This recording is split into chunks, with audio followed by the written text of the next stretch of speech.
Opinião em debate. Oferecimento. Laboratório Núcleo, cuidando de você. Pax Clínica, há 40 anos colocando o paciente em primeiro lugar. A Credjur trabalha para oferecer sempre o melhor.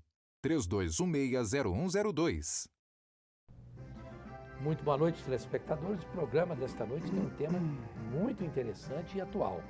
Adolescência tardia, complicações econômicas e sociais desse fenômeno.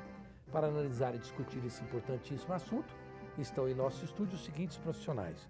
O Dr. Fernando Haas Nader, diretor da Interschool Brasil e médico pediatra. A doutora Daniela Zanini, doutora em Psicologia Clínica e da Saúde, aqui da nossa PUC. E o doutor Adson, é o Adson mesmo, né? Arantes Gama, mestre em Psicologia, também aqui da nossa querida PUC. Bom, eu vou começar aqui com o doutor Adson. Doutor Adson, eu dei esse termo porque as pessoas falam de adolescência tardia, talvez tenha outro nome, né? Mas realmente, sob o ponto de vista de adolescência, podemos falar que pessoas que não estão querendo sair da casa dos pais, que não estão querendo ir para a vida produtiva, adulta, pode se chamar de adolescência tardia, não? Olha, os estudiosos da psicologia do desenvolvimento dividem a adolescência em adolescência inicial, a mediana e a tardia. Tem um lado positivo da tardia, que é até 17 anos, e agora, esse tema que você está trazendo, adolescência tardia, ele é cunhado nesse momento nosso agora, atual do século XXI, em que as pessoas estão tendo dificuldades realmente de ir para a vida adulta. Então, eles demoram sair de casa e, com isso, tem N problemas. E é interessante dizer que existem vários tipos de adolescências, né? Não é só uma adolescência. Então, cada momento da nossa história, essa adolescência, ela muda.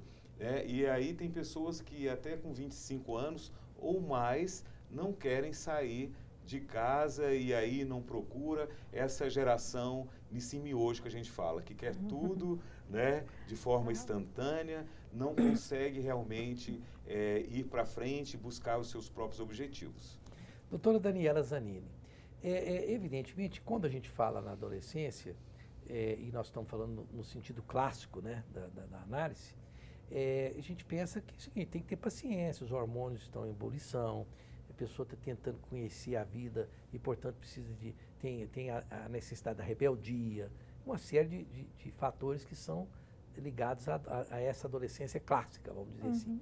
Esse adolescente que nós estamos falando de adolescência tardia é o jeito que, às vezes, ou a mulher, não importa, que não dá problema não, ele fica só em casa e não é produtivo, né? Às vezes tem gente aí que eu conheço, eu tenho uma pessoa que eu conheço que vai fazer 32 anos tentando se formar. É bonzinho, ele não briga, não tal, mas está ali, ele não é produtivo, né? E como que a senhora analisa isso? Quer dizer, sob o ponto de vista psicológico, isso tem que ser levado para um psicólogo? Como é que tem que ser analisado este adolescente tardio que nós estamos tentando analisá-lo? É interessante quando o senhor coloca isso, porque tem a ver com a própria concepção que se tem de adolescência, não é? A definição de adolescência, ela tem um marcador para o seu início.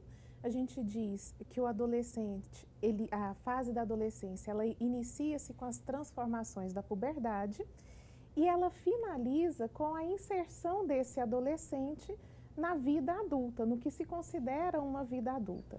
Então, embora se tenha um marcador biológico muito claro para o início da fase da adolescência, esse mesmo marcador ele não existe para o término da adolescência. Então, a gente utiliza um marcador social.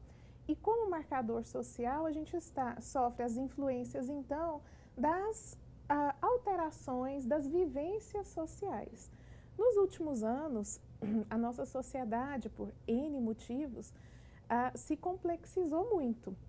E a inserção desse adolescente ou desse jovem nas competências do mundo adulto está cada vez mais difícil. O que caracteriza uma vida de um adulto hoje? Não é? A gente pode, inclusive, fazer um outro programa para discutir exatamente isso, o que é uma vida de um adulto.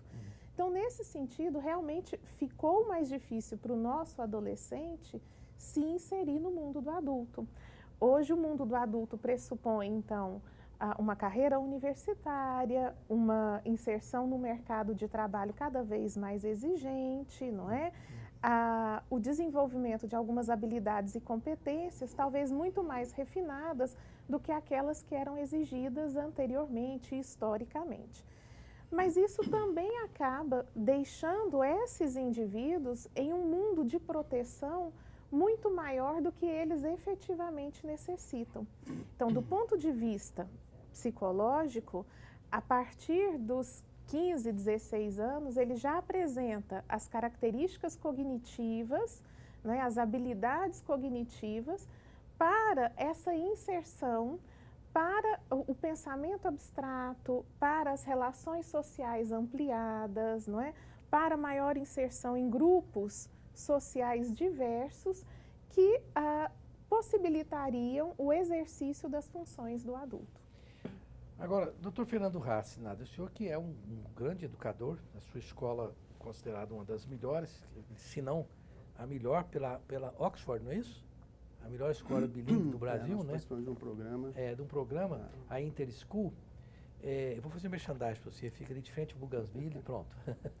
Mas veja bem, muitos falam que é o seguinte, que este adolescente tardio, e aí essa coisa do improdutivo, que eu quero falar muito nesse programa, sobre o princípio da produtividade, que o improdutivo começa o problema dele lá na base.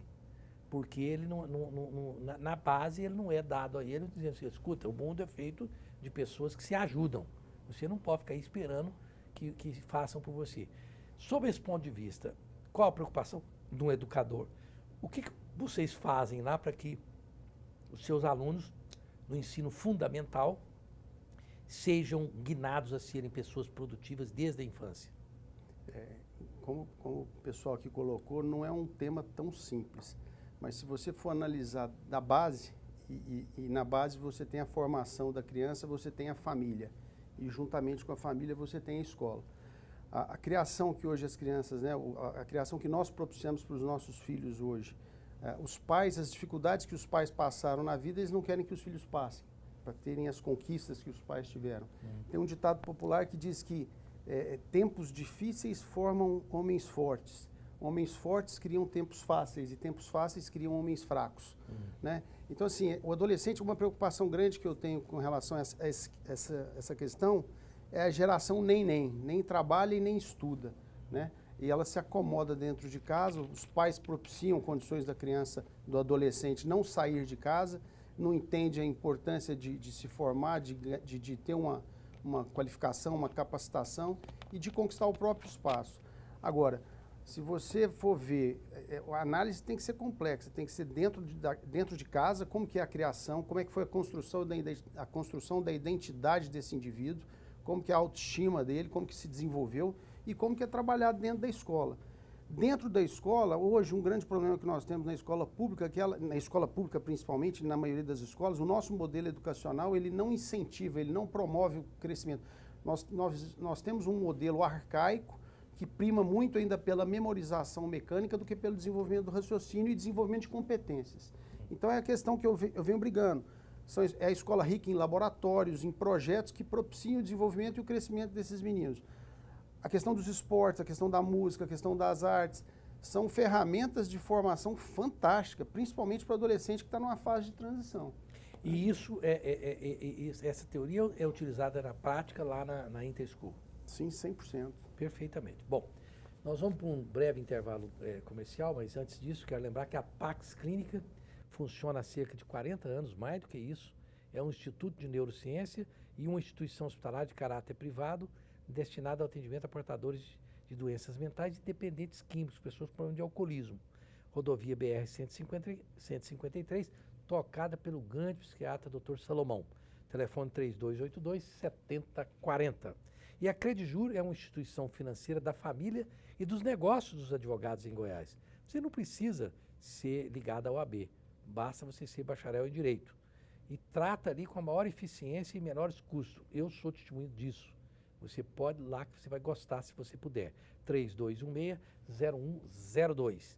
E a Cerrado Acabamentos, olha aí, surgiu de uma parceria entre 2 profissionais da construção civil de altíssimo nível. E não poderia ser diferente. O atendimento é profissional e os produtos dentro do mais alto padrão de qualidade. Atende as expectativas e lá tem produtos à pronta entrega, assim, tá?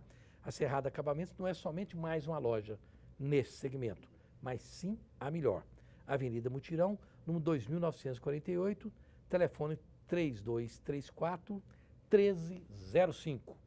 E o Complexo Cicobi, com mais de 2.000 pontos de atendimento espalhados pelo Brasil, é a escolha certa para administrar a conta da sua empresa, com serviços e produtos essenciais para seu empreendimento crescer. Procure uma agência e se informe. www.cicobi.com.br. Nós voltamos já já.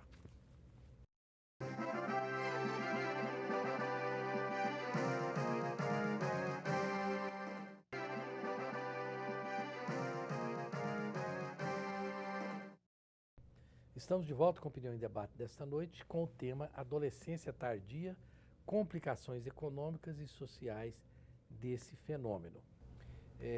Agradecendo ainda aqui a presença do Fernando Rassi, da Interschool, doutora Daniela Zanini, doutor Watson Arantes Gama, que são da PUC, aqui da nossa PUC. Bom, doutor Watson, nós estamos falando aqui desse, chamando isso de fenômeno, né? Eu não sei se é um fenômeno, mas me parece que havia, por exemplo, 2 etapas, se eu posso assim, simplificar, evidentemente que é uma simplificação.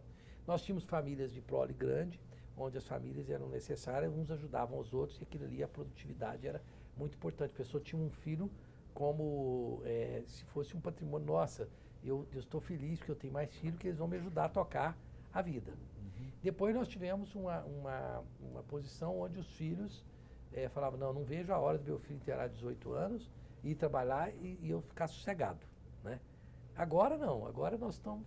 Que fase que nós estamos? Que fase é essa, né? Olha, na década de 90, tinha essa questão do ninho vazio, né? E hoje o ninho está cheio. Por quê? Por causa dessa conjuntura toda, os jovens, eles não saem de casa, eles ficam em casa. E muitos não perdem aí o casamento e voltam para casa de novo, né? Então, as pessoas mais velhas estão sobrecarregadas e estão sofrendo aí com o ninho cheio. E aí é interessante, né, o que o Fernando disse sobre essa questão estrutural da família, desde o início, em que a gente tem que realmente, desde criança, propiciar espaço para que essa criança conquiste as coisas, para que ela perceba que ela precisa do outro e que precisa da empatia e do cuidado com o outro e precisa realmente estar em grupos. E isso não aconteceu. E aí o limiar de frustração fica muito baixo desse sujeito, e aí a gente está tendo aí o fenômeno do suicídio na adolescência, com crianças. Por quê? Porque como esse limiar é muito frágil, então as pessoas, diante de algo que não vai de acordo com o desejo dela, ela sofre. E aí ela se deprime e ela não consegue sair desse lugar. Então, hoje a gente vive uma sociedade que está aí, né, que cobra, como a Daniele falou, né, alta performance, e você tem que ser bom nisso, você tem que ser bom naquilo. E o Fernando falou uma coisa muito interessante, né? As escolas conteudistas, né, que só cobra, mas as relações está tendo muita dificuldade. Uhum. Agora, doutora Daniela Zanini, evidentemente que filho, o ser humano não vem com manual. Embora um dos mais famosos livros do mundo é um best-seller chamado A Vida do Seu Bebê, né? Que era uma espécie de manual do bebê, né? Uhum. Nem sei mais pessoas daí, aquele livro que era muito interessante. Doutor Delamarre, né? Doutor Delamarre, né? Isso. Eu cheguei a ler, para poder, né? Mas veja bem, hoje, como psicóloga que a senhora é, professora, que conselhos tem que dar para os pais? Por exemplo, o conselho do pai fala, não, só aqui na minha casa, vou dizer o que eu faço. Não, na minha casa é o seguinte, você trabalha e estuda se você quiser ficar comigo. Do contrário, não vai ficar aqui. E linha dura. Que conselho dá para os pais? É fácil assim, como eu Olha. penso que poderá ser, porque eu fui com 3, agora tem 5, tem duas que eu não sei se eu vou dar conta de fazer isso. Que conselho dá para os pais? Tá. Então, estabelecer receitas é sempre muito difícil, né? Porque depende da vasilha, depende dos ingredientes, depende daquele que está misturando os ingredientes, do clima do dia, ou seja, depende de uma série de variáveis que a gente chama de variáveis intervenientes. Mas o que a gente pode dizer, não é? Desenvolver a autonomia é algo fundamental. Então, o Dr. Fernando colocou aqui o desenvolvimento de competências que estão para além dos conteúdos, não é? Então, assim, não são só os conteúdos, não é só saber fazer, mas ter condições de desenvolver um instrumental de como fazer. O Adson colocou aqui a questão da empatia, das relações, das emoções também, não é?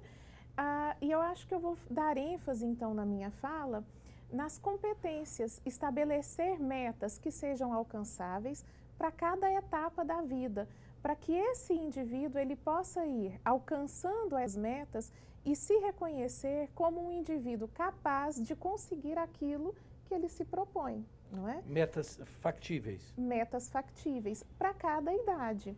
Então, nós temos, por exemplo, o que uma criança de 10 anos pode fazer? Ela não precisa trabalhar e trazer dinheiro para casa. Realmente, hoje, na nossa sociedade, você querer que o seu filho com 10 anos trabalhe, isso não é real. Em algum momento histórico, isso foi muito real, foi muito necessário, né? Era viável. Hoje não é. Podemos discutir isso, mas isso é um outro programa, não é? Eu trabalhei com carteira assinada com 11 anos de idade. Carteira assinada. Mas a sua geração trabalhou, não é? Meu pai também trabalhou a partir dessa idade, não é? Assim, era uma geração em que as pessoas começavam a trabalhar com 12 anos de idade mesmo. Ok, isso não é a nossa realidade hoje. Hoje o seu filho de 12 anos não trabalha. Não. O meu filho também não trabalhou, né? Então, nossos filhos não trabalham com 12 anos. Mas o que uma criança de 12 anos, quais responsabilidades dentro da casa ela é capaz de assumir? Isso é importante. Ele não precisa necessariamente ir para o mercado de trabalho e trazer dinheiro para casa, mas ele pode se comprometer com algumas atividades dentro de casa, não é?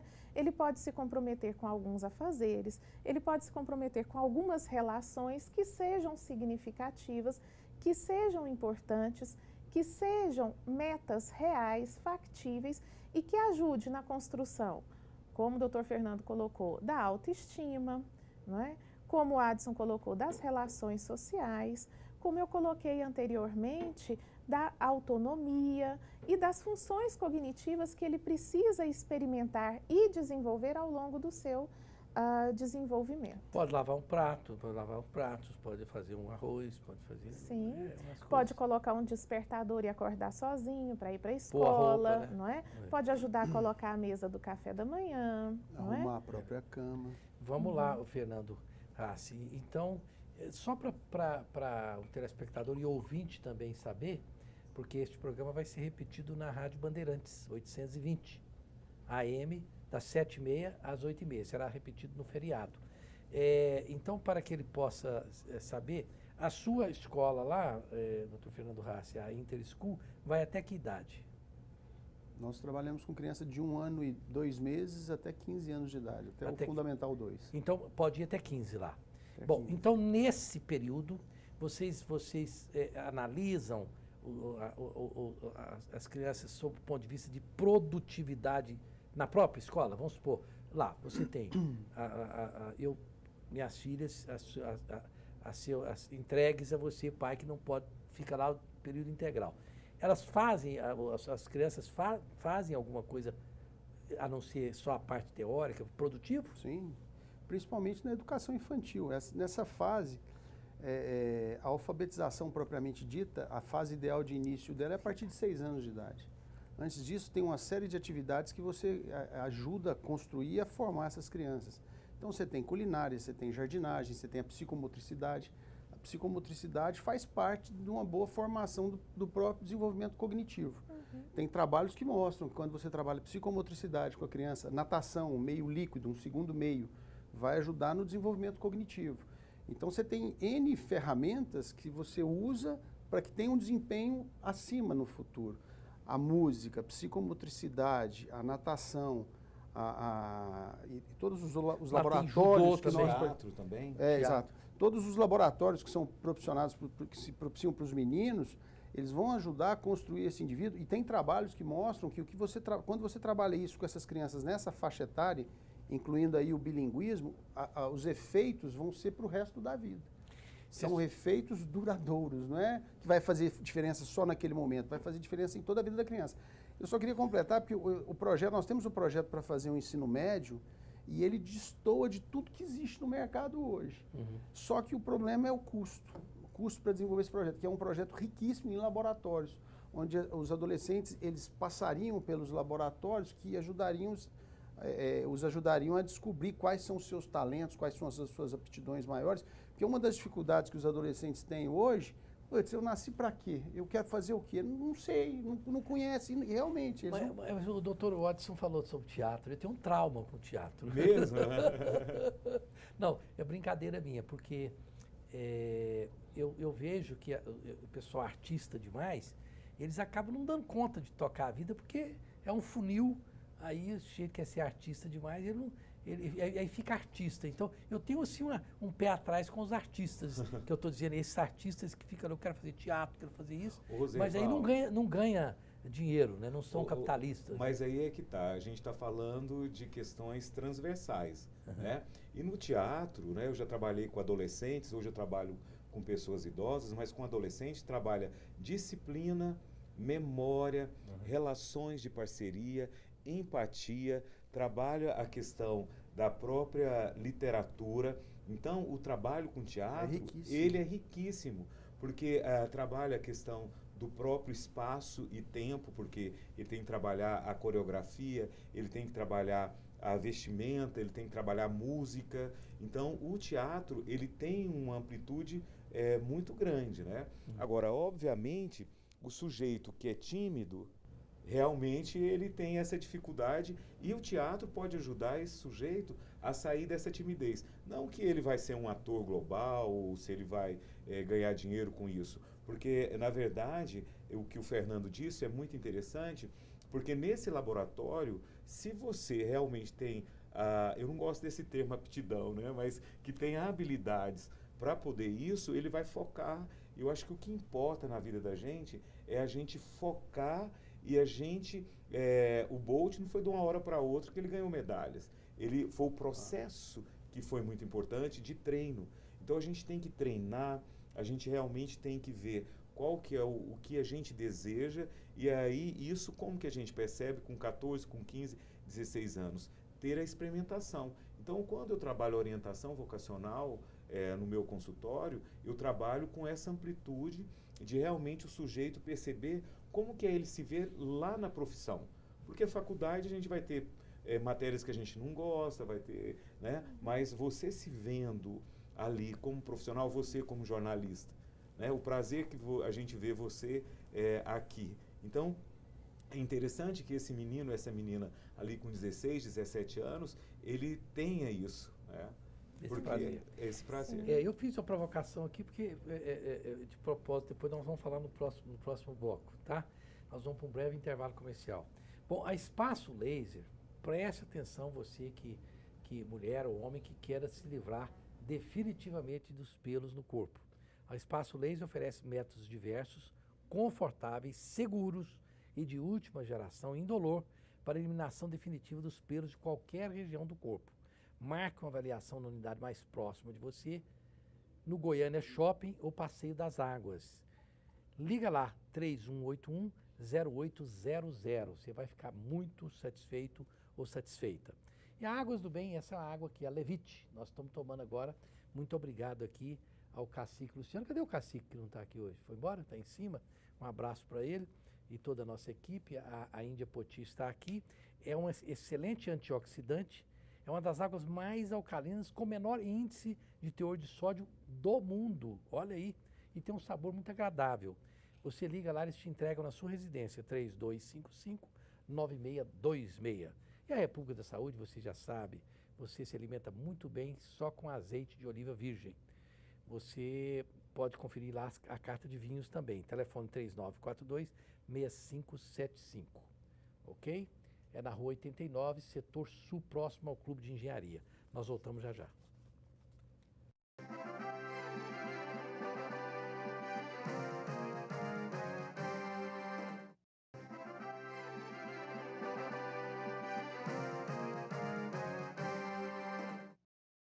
Estamos de volta com Opinião em Debate, falando sobre adolescência tardia, complicações econômicas e sociais desse fenômeno.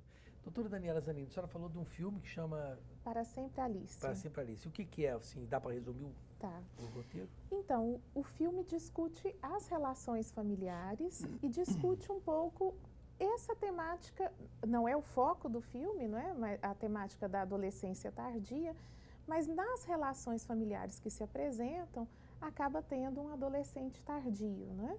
A Alice é uma professora universitária de muito sucesso dos Estados Unidos. Ela e o marido dela são professores renomados, reconhecidos mundialmente e vivem dando palestras no mundo inteiro.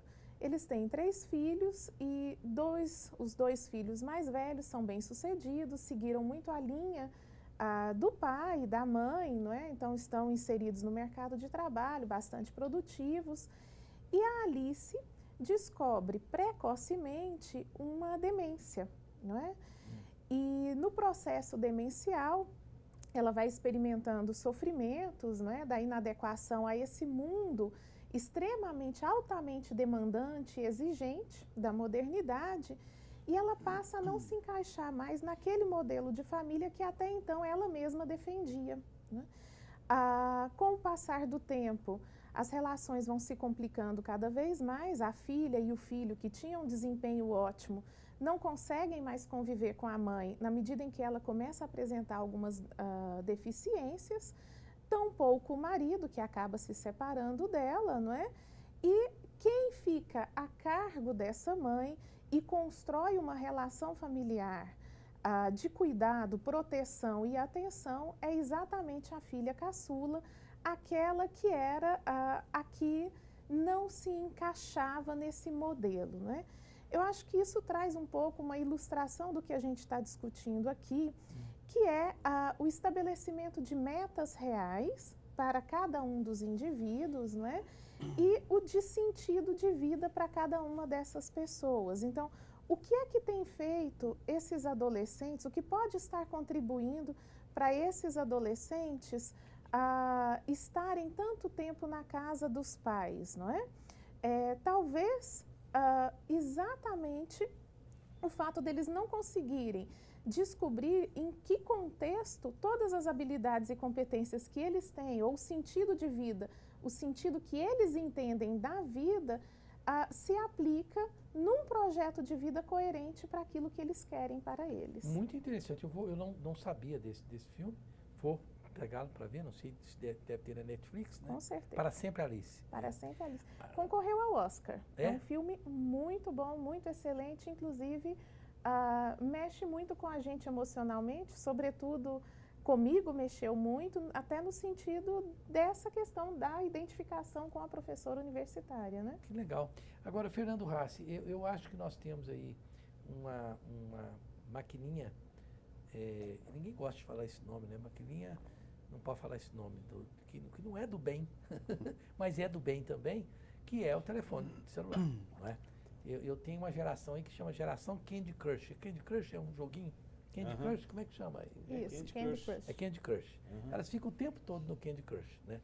E lá na sua escola, na escola Interschool, você tem conseguido o que foi lei agora na França? Eu achei muito interessante, porque nós gostamos tanto de copiar os franceses em algumas coisas, que devíamos copiar em outras, né? Está proibido. Na França não pode, no ensino fundamental, não pode entrar na escola. Você consegue coibir os meninos não pode entrar? Na verdade, assim, quando você estuda educação, quando você vive educação, quando você está antenado com o que está acontecendo, e é claro, você tem que ter um pouco de interpretação, de visão. Não é simplesmente o que fala a cartilha. À medida que a tecnologia começou a se desenvolver primeiro era só um aparelhinho de som. Depois o telefone começou a ficar mais pesado, né, com todas as funções. Desde sempre foi proibido o celular dentro da escola. Ele nunca foi permitido Na escola nós nunca permitimos o aparelho celular. Até os 15 anos, lá dentro. Se estiver lá dentro, exatamente. Na hora de ir embora, a criança pode levar. A gente não faz uma revista na criança. mas se estiver usando Ela na tem sala a dela, orientação que o aparelho é extremo, ele não é benéfico dentro do ambiente escolar, a não ser que seja solicitado pelo professor da área de tecnologia, ou de cinema, ou de fotografia, para se desenvolver alguma atividade. Fora isso, o aparelho é proibido no ambiente escolar e existe uma regra que é dura. São 3 advertências, na 4ª ele é convidado a sair da escola. que legal. Até porque isso não é brincadeira. No telefone hoje você tem uma série de ferramentas que você pode prejudicar. Se você não sabe como usá-lo, você pode se prejudicar e prejudicar outros. Então, assim, é uma regra que nós não abrimos mão, né? Agora, doutor Watson, eu há tempos idos, eu tenho 12 anos de vida acadêmica e depois cansei, né? Cansa, né? Isso é uma praga também, doutora Daniela, na faculdade? Na faculdade, não. Olha, Não tem proibição, né? Eu utilizo metodologias ativas. Então, eu utilizo o celular para poder até avaliar os alunos e eu sempre falo, olha, vamos sair das redes sociais agora, né? Então, realmente, a gente vive uma sociedade de distraídos, né? Com tanta informação, a gente está muito distraído. Mas em relação ao celular com crianças e etc., eu acho que a gente tem que fazer uma reflexão na relação desse pai e dessa mãe com esse filho. Porque quando eu era criança, meu pai falava, olha, tome cuidado para não falar com o estranho. Lembra disso? Agora o estranho está aqui na mão. Mas como é que está esse pai e essa mãe em relação ao uso dele mesmo do celular? Né? Aquele ditado, faço o que eu mando, mas não faço o que eu faço. Né? Então isso é muito complicado. Então a criança e o adolescente, ele vai ter acesso a esse tipo, né, de aparelho. Mas quem é que tem que estar olhando é esse pai e essa mãe, quem pariu o Mateus que o balance. Então assim, se esse pai, se essa mãe estiver presente e educar esse filho para a utilização desse tipo de aparelho, é diferente de simplesmente deixar essa criança aí ou esse adolescente usando esse aparelho.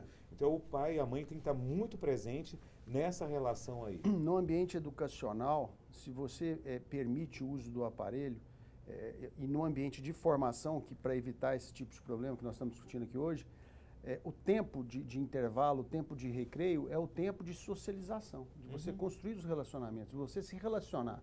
Se você permite que a criança leve, o adolescente leve um celular, na hora do intervalo, na hora do recreio, em vez dele se relacionar, de se construir, né, de trabalhar essa vivência social, ele se fecha no celular. É a questão do distraído. E aí não tem interesse nenhum. Né? E me fala qual aula que o professor pode dar lá na frente que ganha de um aparelho de celular. Ali você tem tudo, você tem vídeo, você tem som, você tem música, você tem tudo. Então assim, e dentro de casa, o que é importante, igual o professor, o doutor colocou, a questão de construir o relacionamento, que você constrói a identidade da criança, porque você tem as linguagens do amor que você desenvolve com a criança. É o tempo de qualidade, é o toque, são as frases de incentivo. Você tem a linguagem do amor que você precisa construir com seus filhos para ajudar na construção da identidade e do desenvolvimento da autoestima deles, para que eles possam ser trabalhados em parceria com a escola, ser construídos, né, com a parceria da escola, porque a inteligência emocional, a inteligência socio-relacional, ela sai dessa base. Se essa base não for bem construída, esse adolescente vai sofrer ao longo do caminho. E a gente socializa filho em casa, não é na escola. E isso é importante dizer, a socialização ela acontece ali. E é importante dizer aqui que o amor não está no coração, está no comportamento. Né? A partir do momento que você está inteiro com a qualidade de vida, né, respeitando as diferenças, como a Daniela disse aqui, é muito importante incentivando esse filho dentro da sua singularidade e não simplesmente no seu desejo. Porque nós temos desejos, entendeu? Mas os filhos, eles são únicos e singulares. E aí essa criança, esse adolescente, às vezes tenta assumir esse desejo ou essa frustração desse pai e dessa mãe e sofre com isso aí na sua vida diária. Perfeitamente. Tem uma pergunta aqui para a doutora Daniela Zanini que eu quero fazer, mas nós vamos para o intervalo comercial. Lembrando que a Joyce Barbearia é uma casa que oferece quase todos os serviços estéticos masculinos, cabelo, barba, tratamentos faciais, podologia, massoterapia e tem um ambiente totalmente pensado para o homem moderno. Rua 1123, quadra 229, ali no setor Marista. Telefone 3988-6223. E o Subilt conta com 10 unidades, todas com localização privilegiada. E você tem o Subilt ali do setor Oeste, onde você encontra uma legenda, uma pessoa histórica na beleza de Goiás, que é o Su. Telefone 4012-1066, ok? E a Implant Center é um centro integrado de tratamentos estéticos dentais com profissionais especializados nas diversas áreas da odontologia. Telefone 3095-7592, Rua 1144, no setor Marista. Voltamos já já.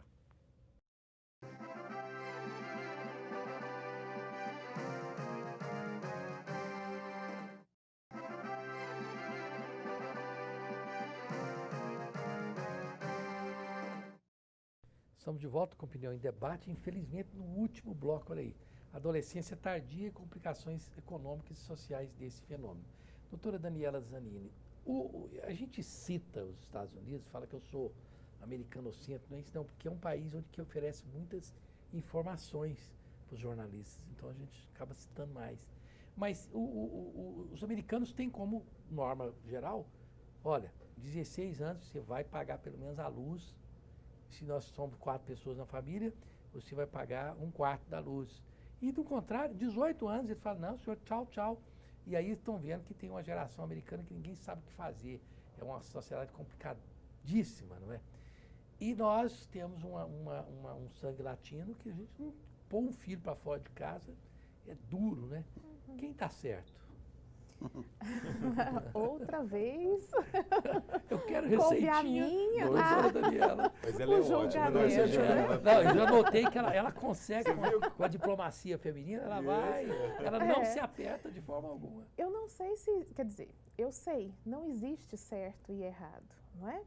Existe um estilo de parentalidade que a gente dá conta de exercer, né? E foi muito colocado aqui pelos meus colegas, né? O Adson, sobretudo, ressaltou isso muito, a questão do amor. Se eu consigo impor regras, ainda que essas regras sejam rígidas, mas se eu consigo deixar claro e dar um sentido muito claro para o meu filho que essas regras, elas estão carregadas de amor e elas cumprem uma função educativa na vida dele, eu não vejo como essas regras, salvo, né, exceções assim, não sendo descabidas, né, mas eu vejo como construtiva essas regras. Então eu posso ter horários rígidos para dormir na minha casa, se isso está dentro de uma explicação de cuidado, de atenção e de proteção dos meus filhos, eu não vejo como isso poderia prejudicá-los. Ou eu posso ter cuidados maleáveis e isso ser prejudicial se isso se caracterizar, por exemplo, como uma negligência. Então, não é o fato de eu colocar meu filho para fora de casa ou de mantê-lo dentro de casa que vai fazê-lo produtivo ou improdutivo, mas a maneira como eu estabeleço essa relação com ele fora ou dentro de casa. E tem algumas pessoas, doutor Watson, que fazem o seguinte, quer dizer, meu filho sai de casa, mas eu banco um apartamento para ele, pelo menos eu não fico vendo o que ele possa estar fazendo de errado.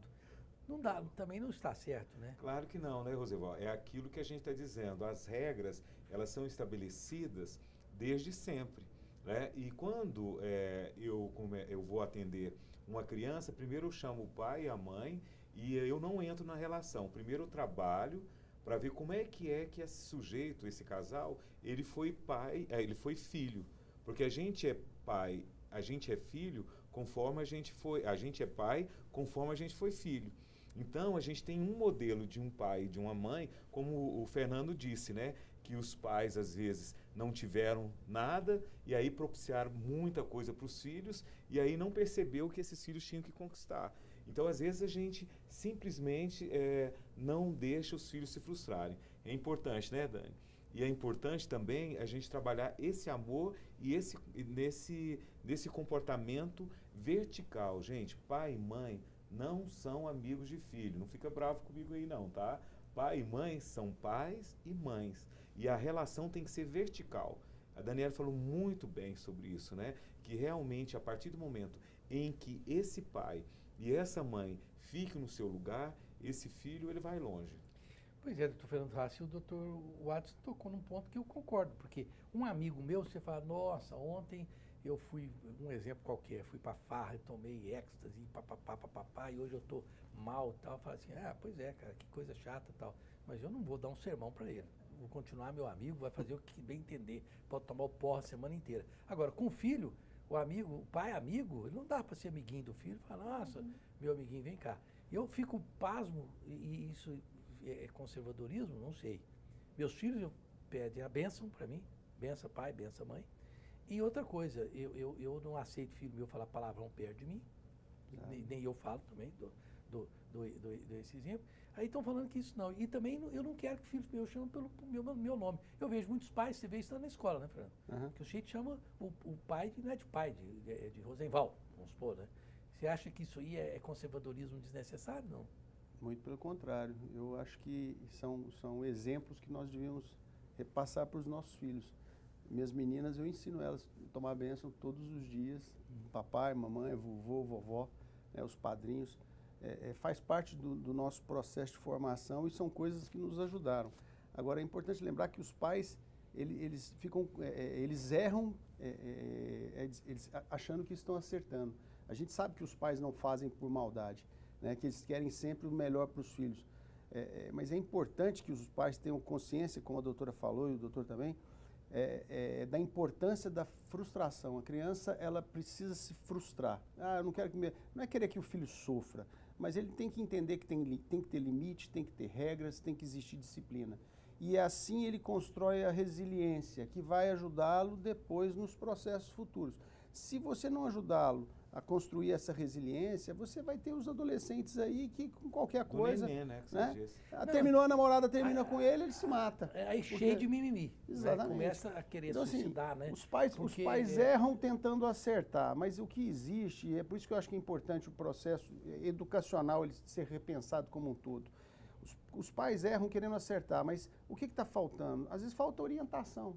Então, nós fazemos as observações dentro da escola, nós observamos as crianças, nós observamos o desenvolvimento das crianças e nós chamamos as famílias e fazemos as intervenções. Porque a família, muitas das vezes, elas querem o melhor, se propõem a fazer o melhor, mas estão desorientadas. E a hora que você chega e conversa, é impressionante como você vê a receptividade. A maioria dos pais, a receptividade é 100%. A doutora Daniela Zanini prestou atenção, franziu a testa ali, prestando atenção. Porque concordou ou discorda de alguns pontos? Do que especificamente? O Fernando estava falando, que eu vi que a senhora prestou nítida atenção num dado momento, franziu a testa. Não quer dizer nada não, né? Não, eu acho interessante essa questão do trabalho com a frustração. A gente tem que preparar realmente as crianças, os adolescentes e os adultos, o adulto jovem também, e até os mais velhinhos também. Então, nós estamos numa sociedade em que a tolerância à frustração é muito baixa. Não é só a gente olhar para os lados, a violência no trânsito, a violência nas relações pessoais, né? Como a dificuldade em lidar com a divergência, a dificuldade em colocar pontos de vistas diferentes, diálogo, em aceitar esses pontos de vistas diferentes. Não é? Então, assim, é um nível de tolerância à frustração muito baixo.